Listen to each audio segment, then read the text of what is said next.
Do livro Renúncia, primeira parte, capítulo 3. A caminho da América. A chegada de Susana à herdade dos Davenport, nos primeiros dias de dezembro, em Belfast, assinalou acontecimentos de importância no ambiente doméstico. Samuel e Constância, sua esposa, receberam a sobrinha com satisfação inexcedível. A moça, no entanto, não conseguiu disfarçar a surpresa que lhe causavam as modificações ali havidas. A propriedade ia em franca decadência. Os apartamentos da casa haviam perdido a formosa ornamentação de outros tempos. Samuel dava a impressão de profundo desalento, enquanto a esposa, de olhos encovados, parecia refugiar-se na paciência ao torvelinho de amarguras que lhe feriam o coração. Guilherme, Patrício, Jacques, Carlos, Doroteia e Helena, os 6 irmãos menores de Cirilo, estavam pálidos e malnutridos. Susana percebeu que os golpes do infortúnio continuavam vibrando naquele lar amoroso, que vinha arrostando as perseguições religiosas durante muitos anos. Procurou, contudo, dissimular a decepção e passou o primeiro dia de permanência na graciosa vivenda próxima de Belfast, em doce relembrança de episódios familiares, cumulando a bondosa constância de cariciosas consolações. Mas após o jantar muito simples, procurou isolar-se com os tios na varanda ampla que dava para um trato de terra empobrecida, buscando sondar-lhes os pensamentos relativamente à penosa situação que atravessava. Infelizmente, declarava Samuel, evidenciando enorme desânimo, nada mais temos a esperar do torrão que nos viu nascer. As crueldades iniciadas aqui pelos mensageiros de Cromwell foram completadas pela criminosa ambição de Lawrence Morrison, que nos arrebatou as derradeiras migalhas apenas por uma questão de inflexibilidade religiosa. É horrível, disse a moça impressionada, mas sinto aqui um esquecimento lastimável. Acredito que Cirilo não está informado desse quadro de tamanhas necessidades. Ah, sim, disse Constância resignada. Nosso filho tem seus ideais, Susana, e não nos parece justo arrancá-lo de suas esperanças e atividades em Paris apenas por egoísmo do lar. Aqui, porém, não se trata de egoísmo, revidou a jovem. Francamente, não esperava encontrá-los em pobreza tão crua e dizer-se que Cirilo casará ignorando tudo isso. Não seria razoável incomodá-lo, minha filha, atalhou Samuel conformado.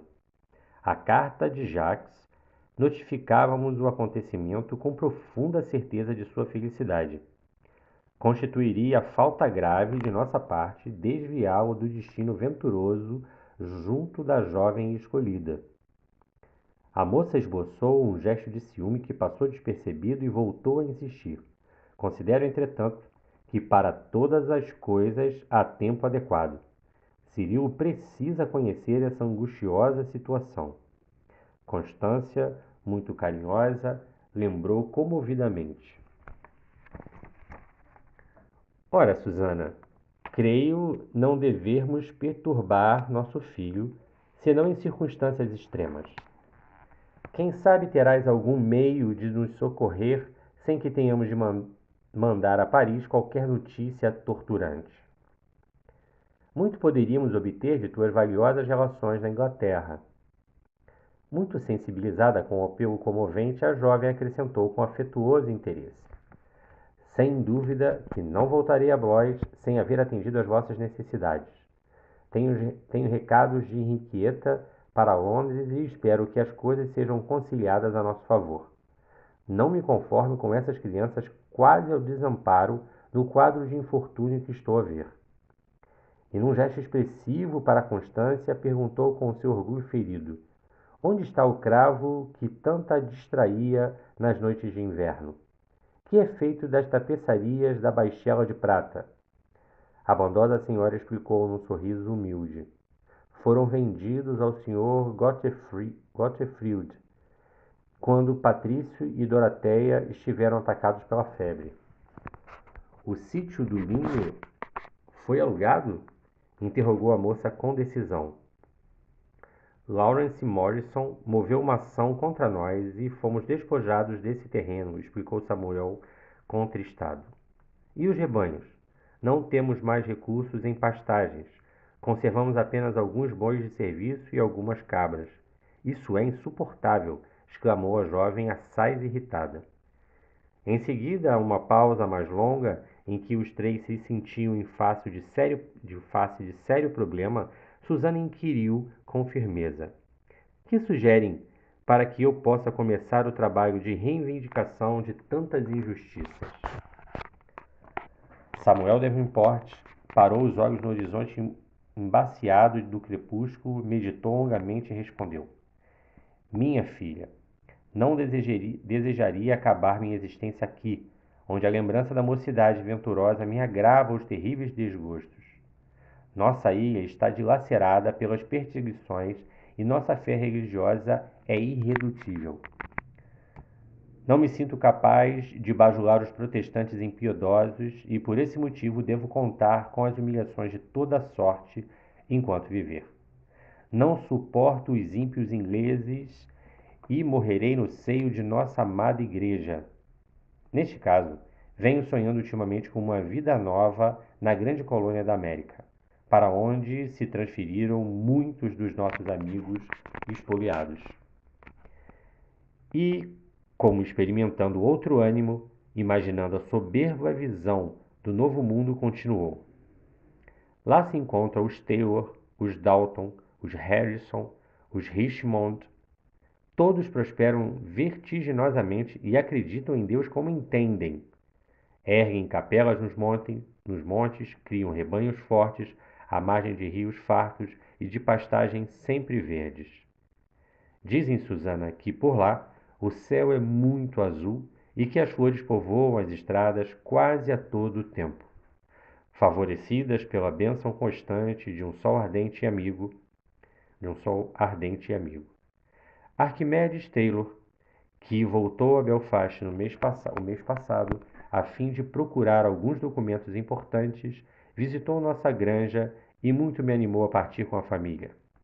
Informou-nos de que na América protestantes e católicos se unem fraternalmente na faixa dos trabalhos comuns, em atitude muito diversa da adotada por velhos companheiros irlandeses que se bandearam para a política dos senhores poderosos e nos deixaram em abandono. Com exceção do velho Gordon, que pretende transferir-se também para a colônia no ano próximo, ninguém mais nos procura. Por ocasião da grave moléstia das crianças, eu e Constância lutamos com a enfermidade completamente desamparados. Estamos cansados de sofrer injustiças. O padre Bernardo, que nos confortava nas fadigas diárias, foi banido há 2 semanas. Por tudo isso, venho afagando a ideia de buscar outras terras. A moça anotava em silêncio as alegações do tio, procurando tirar as suas conclusões a respeito das providências sugeridas. À medida que Samuel Davenport expunha seus planos e sofrimentos, ela considerava o assunto, calculando por antecipação as consequências. A seu ver, a partida para a colônia era ideia aproveitável. Buscaria envolver Cirilo no projeto. Não seria interessante vingar-se de Madalena Villamil, obrigando o marido a partir para regiões tão distantes? Se pudesse, compeliria o primo a partir só, sem a companheira. Detestava a filha de Dom Inácio, que lhe arrebatara o sonho da juventude. Ainda, porém, que não conseguisse o principal objetivo com a ausência só do primo, de qualquer modo gozaria vendo-os partir como exilados da Europa, deixando-a livre da visão de sua felicidade. Obcecada pela recordação de Cirilo, de quem não conseguia esquecer-se, ponderou com atenção no socorro indispensável aos tios de Belfast, concluindo mentalmente que seria fácil ir a Londres e obter as providências políticas para que se lhes fizesse justiça na própria terra que os vira nascer.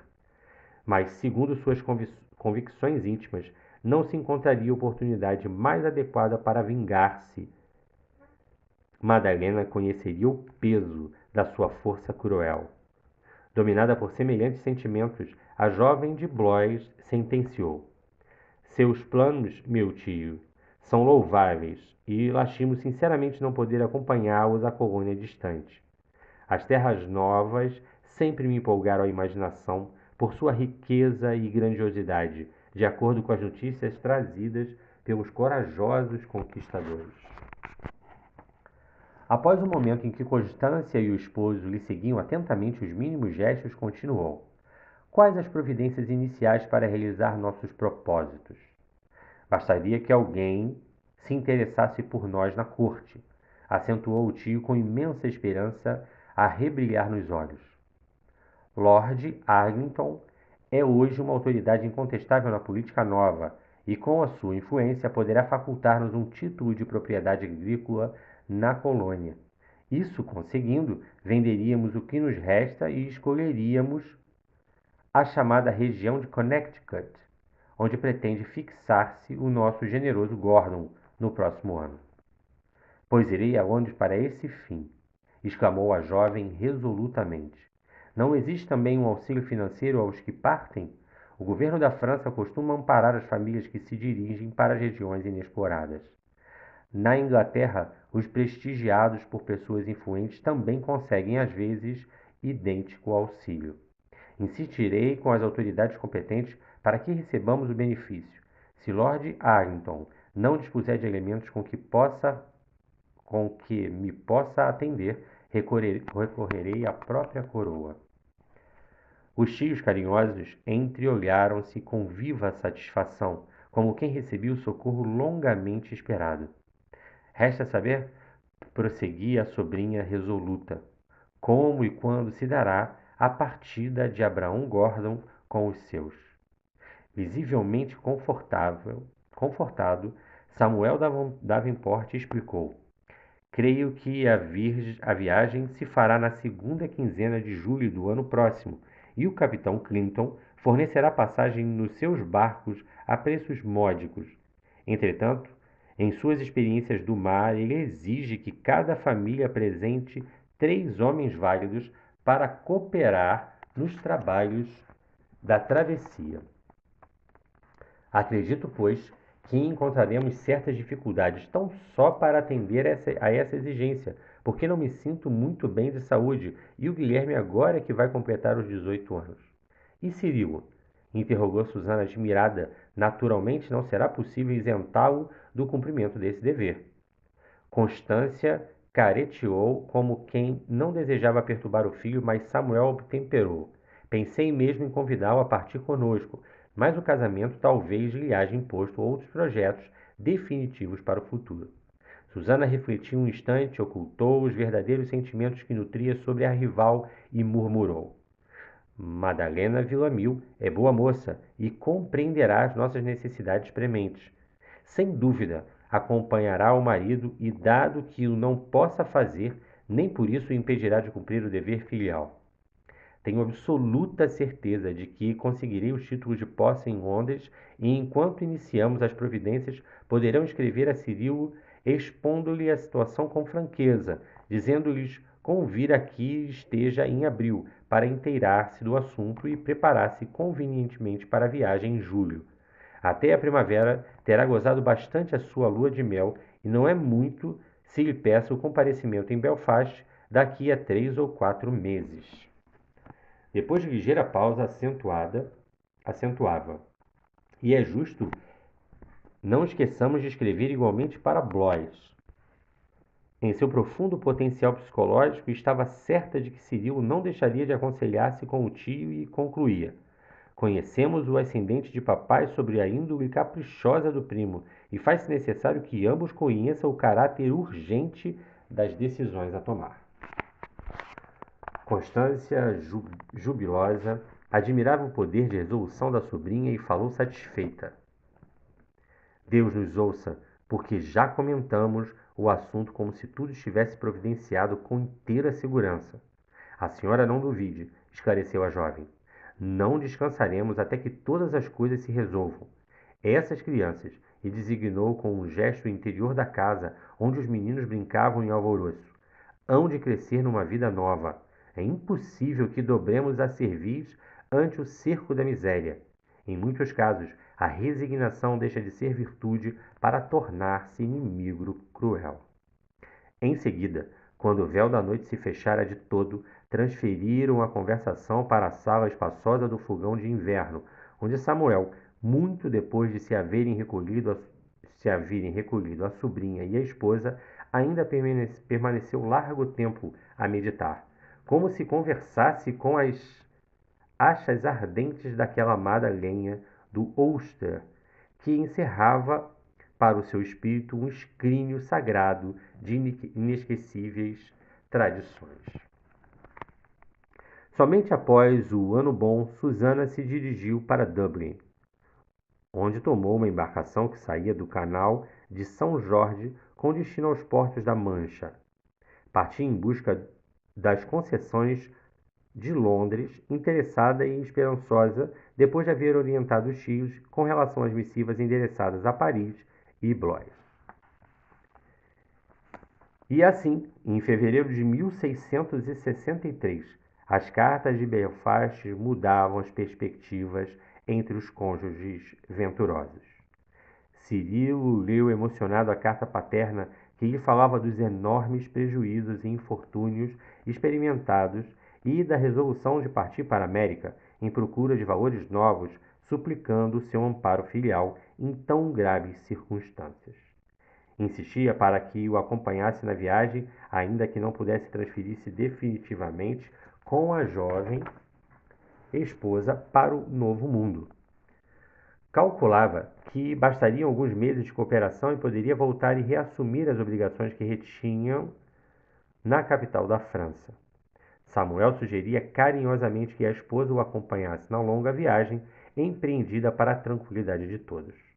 Quanto aos encargos de ordem material, esperava compensá-lo doando-lhe parte do produto da venda do resto de sua propriedade rural na Irlanda do Norte. Madalena, por sua vez, mostrava-se fundamente sensibilizada. Constância enviou-lhe carinhosa carta na qual lhe rogava assistência e auxílio moral para a transferência desejada, destacando o obséquio que a nora lhe prestaria, favorecendo a partida de Cirilo, de maneira a lhes atenuar o rigor dos inúmeros trabalhos. Enviava-lhe com afagos maternais delicada folha de trevo como lembrança da missa a que assistira em intenção da sua aventura conjugal na véspera das núpcias. Relatava, mãe afetuosa, as enxaquecas do marido, as necessidades dos filhinhos. Procurava, enfim, convencer a nora de que deveria partir também com eles e fazia-lhe sentir que a sua casa era igualmente da nora a qualquer tempo. A jovem esposa de Cirilo chorou emocionada ao receber as confidências da sogra. Se fosse possível, teria partido para Belfast naquele mesmo dia, a fim de confortá-la, mas não podia considerar sequer a possibilidade de uma visita ao Ulster nos meses próximos, porque Dona Margarida piorara muito do seu velho mal cardíaco. Prostrada, palidíssima, não arredava pé da cama, reclamando assistência carinhosa e constante. Por vezes, as dispineias sobrevinham noites seguidas, agravando-lhe os padecimentos atrozes. Que fazer em face de tão angustiosos obstáculos? Ao crepúsculo desse dia de notícias singulares, em que as emoções agradáveis se haviam misturado largamente com a dor, Cirilo e Madalena encaminharam-se ao templo de Nossa Senhora Notre-Dame, ansiosos por uma inspiração que lhes aliviasse a alma inquieta.